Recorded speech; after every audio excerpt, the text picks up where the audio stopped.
I'm Glenn Greenwald of The Intercept.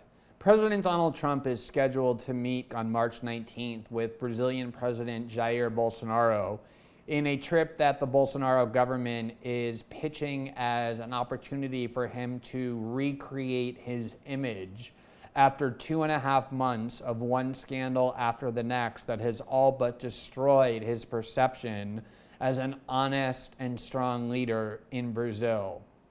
Unfortunately for Bolsonaro, the trip is being conducted under extraordinarily dramatic and incriminating circumstances and is almost certain to achieve, therefore, the exact opposite effect. And the facts around this trip are vital for the Western media, and especially the American press covering the White House, to understand so that they can report properly and question Bolsonaro during his trip to the White House about the realities of his presidency rather than the branding and perception that the Brazilian government is trying to sell around the world.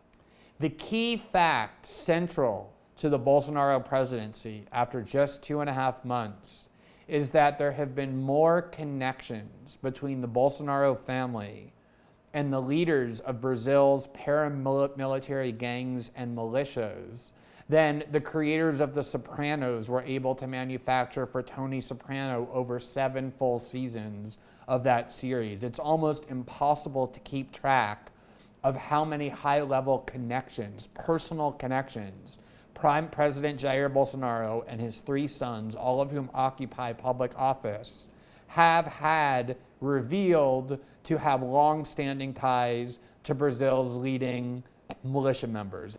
Just this week, a major event took place that illustrated how deep these ties go in a very disturbing and dark way. Last year on March 14th, the world was shocked when City Councilwoman Marielle Franco, the black lesbian from the favelas of Rio de Janeiro who was elected to Rio de Janeiro City Council, was assassinated, executed on the streets of Rio de Janeiro at 9 o'clock by an incredibly professional hit job. And it was known almost immediately by the police that the militias were responsible for this murder. And it's important to understand what these militias are. Militias in Brazil are generally composed of police officers, current police officers, former police officers, and current and former members of the military who are highly trained in things like snipers, guns, and all kinds of military operations. Finally, just 2 days short of the 1-year anniversary of Marielle's assassination, the police announced that they had found and arrested 2 of the people who were in the car that shot Marielle. Unsurprisingly, both members of the Rio de Janeiro military police, one a current and active member, another a former and retired member.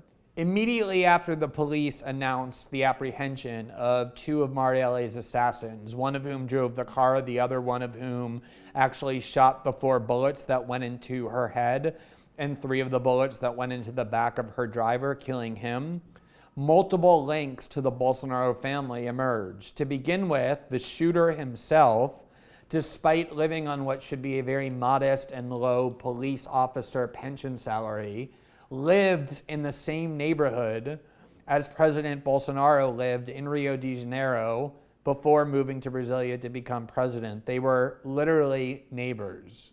The neighborhood in which both President Bolsonaro, who has served only in Congress for 28 years and therefore has been on a public salary, and Marielle's assassin, who is merely a police officer earning a low salary, is an extremely rich neighborhood where houses are valued at least $1 million US.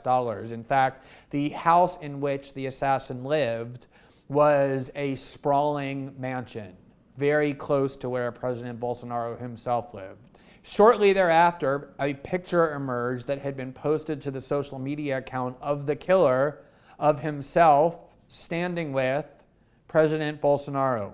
Beyond that, it was then confirmed by the Rio police that arrested the 2 assassins that President Bolsonaro's youngest son was dating the daughter of Marielle's killer, the current police officer who actually pulled the trigger. All of these could be dismissed away as coincidences, nothing dispositively incriminating.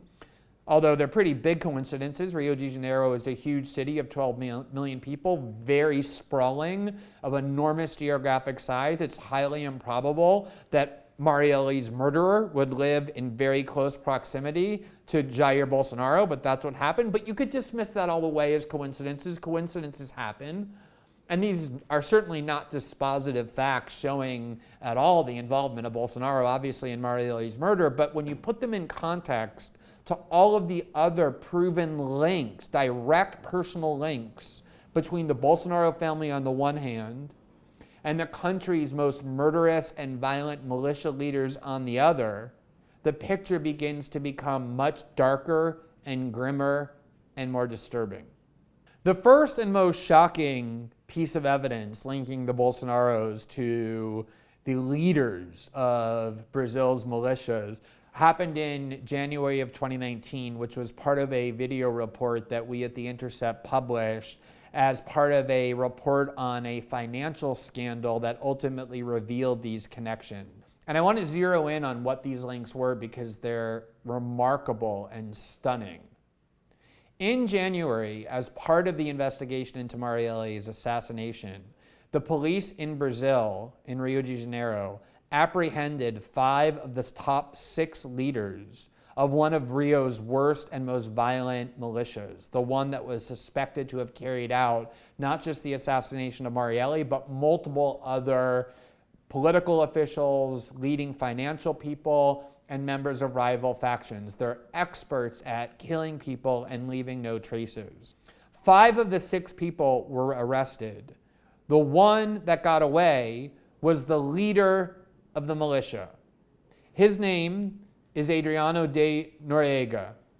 And what's most remarkable about that is that he's now a fugitive, is that immediately when the police revealed the top 6 members of this militia, it turned out that the mother and the wife of Adriano, the leader of this militia, has spent the last 10 years, the last decade, on the government payroll. Why?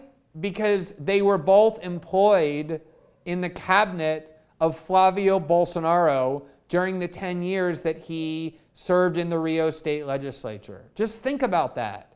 Flávio Bolsonaro, the son of Brazil's president, now himself a federal senator, had for a full decade on his payroll the mother and the wife of the chief of Rio's most dangerous militia, the one that is the suspect in the assassination of Marielle Franco. The financial scandal of Flávio involved the movement of huge amounts of money, not only into the account of Flávio Bolsonaro, but also into the account of the wife of Jair Bolsonaro. And all of this was engineered by somebody named Fabricio Queiroz, who served as Flávio's personal driver for the last 10 years. And Queiroz himself has the exact profile of a militia member, a former member of the police, who somehow has access to amounts of money vastly greater than what his pension as an ex-police officer or his salary as Flávio's driver suggests that he ought to have. And it was Queiroz who engineered the employment of the mother and wife of the militia leader in Flávio's cabinet. And when it came time for the police to investigate Queiroz and to ask him what this movement of money was all about, how he got all of this money deposited into Flávio Bolsonaro's account and the wife of Jair Bolsonaro's, he went into hiding in the exact neighborhood in Rio de Janeiro, Rio das Pedras, that is ruled and commanded by this militia. Beyond all of those links between Flávio Bolsonaro and militias, Flávio, during the time that he was a state legislator, formally praised and gave awards to 2 of the leading members of the militia that the police just ended up destroying by arresting its top leadership. Not only including the number 2 person who was arrested, but also the militia chief who is now a fugitive and whose mother and wife was employed in Flávio Bolsonaro's cabinet. He bestowed on militia leaders official praise and awards given out by the city. Fabricio Queiroz, the driver of Flávio, the person who, as an ex-police officer, has far more money than he would have if it weren't for engaging in illegality is not just Flavio's driver, is not just the person who has been moving around huge amounts of money on behalf of Flavio, but is also a very close friend of President Bolsonaro himself. Yet another very close link between not just the Bolsonaro family, but President Jair Bolsonaro himself and the militias that are responsible for the massive epidemic of crime plaguing this country that Bolsonaro was elected based on a promise to combat. It should not be at all surprising, and wasn't actually surprising, that Jair Bolsonaro likes militias, likes paramilitary forces composed of current and ex-police officers who commit crime. How do we know that? Because Bolsonaro, on several occasions, has publicly praised those militias. In 2008, a left-wing political party here in Brazil, PSOL, conducted a 10-year-long investigation inside the state representative house of Rio de Janeiro state, led by a state representative, Marcelo Freixo, and his top aide, who was Marielle Franco. And together, this commission put into prison numerous ex-police officers and ex-members of the military and current police officers because it was revealed that they were working as members of militias. It was heroic work that subjected Freixo and Marielle to an enormous wave of death threats, to the point where Freixo had to walk around, and to this day still walks around, with armed guards driving around in an armored vehicle. And Jair Bolsonaro, in 2008, on the floor of the Brazilian Congress, where he was a member at the time, didn't praise Freixo and this commission for unearthing huge amounts of systemic criminality on the part of militias. He called Freixo a coward for walking around with armed guards and driving around in an armored vehicle, and beyond that, praised the members of the militia, saying while some of them might be criminals, most of them are simply people who are using their own guns and their own training to protect their communities and protect their neighborhood against criminality. Several years earlier, on the floor of the Brazilian Congress where Bolsonaro was serving, several members of Congress stood up and warned of the growing danger of death squads who were engaging in extrajudicial assassinations, vigilantes composed of ex-police officers murdering people who they decided deserved to be murdered. And Bolsonaro, in response, said, I think this actually sounds quite good. It sounds to me like they're engaged in a public service, and I want them to know that at least until the government can start doing its job of taking care of crime, they should consider themselves welcome in Rio de Janeiro. And they took him up on that because militias now control a vast swath of Rio de Janeiro and are responsible for the epidemic of crime that Bolsonaro won the presidency by vowing to combat. The praise for death squads and extrajudicial assassinations from the Bolsonaro family goes far beyond that. And probably the worst example was in 2011. When the judge who was heroically presiding over the criminal investigation that was conducted by the left-wing party in the State House of Rio de Janeiro and courageously sending members of the militia to prison and sentencing them to long prison terms, was murdered in front of her own house. One of the most shocking attacks on the rule of law and authority in Brazil in the history of its democracy. And while the entire political system, the entire political spectrum in Brazil expressed revulsion over her murder, clearly carried out by members of this paramilitary force, the militia, because she was sending ex-military and ex-police officers to prison, Flávio Bolsonaro, in a public statement, in a tweet actually, lamented her death in passing, but then blamed her for her own death by accusing her of, quote, absurd and gratuitous way that she humiliated the police, and suggested that because of her misconduct, sending ex-police officers who are responsible for death squads to prison, she brought about her own death because of the enemies that she created. So of all of these personal links between the Bolsonaro family that now controls Brazil and leading members of the militia responsible for most of the crime in Brazil weren't enough, consider the following.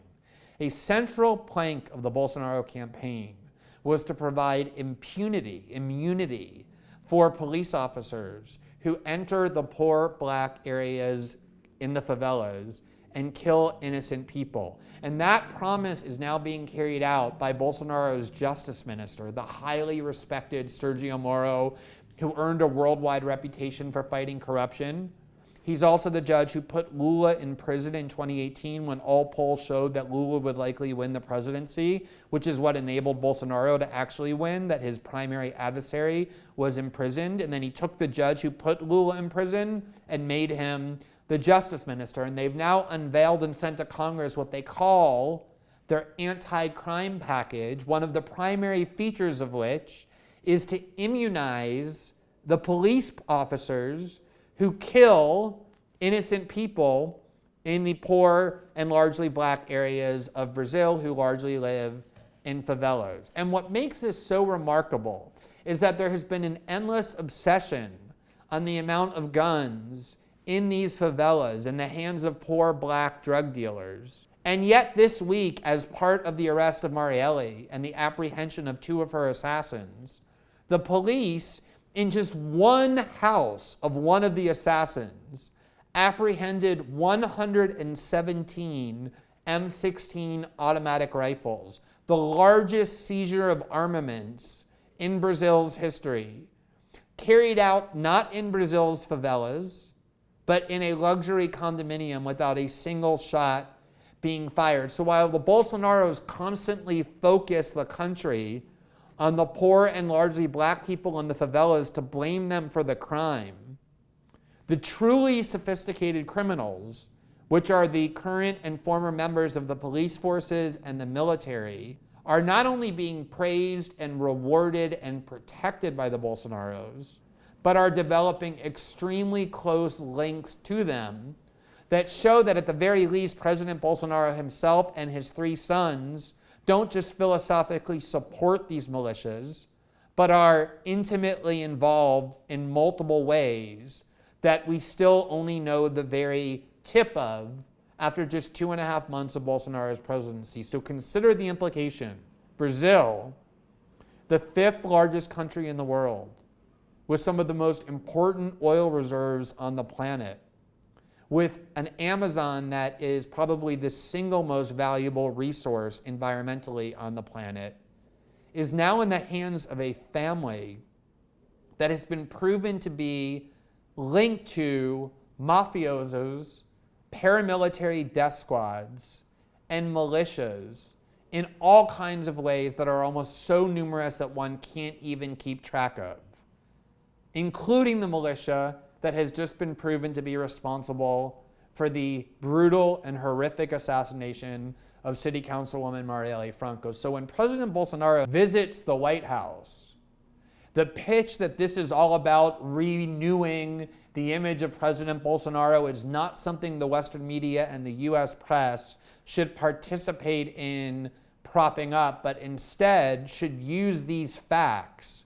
to demand answers from President Bolsonaro about why it is that his own son, now a senator, employed for 10 years the mother and the wife of the chief of Rio de Janeiro's most violent militia, of why President Bolsonaro's own neighbor, whose daughter was dating President Bolsonaro's own son, was the one who murdered Marielle Franco, of why President Bolsonaro himself has explicitly praised the militias responsible for extrajudicial assassinations and the huge epidemic of crime plaguing Brazil that Bolsonaro likes to blame poor black people in favelas for, when it's actually his friends and associates and neighbors who are responsible for. That is the context of the Bolsonaro presidency. That is the family in whose hands this incredibly important and large country now rests. And that is the context, the key context for understanding the real meaning of President Bolsonaro's visit on March 19th to meet with President Donald Trump in the White House.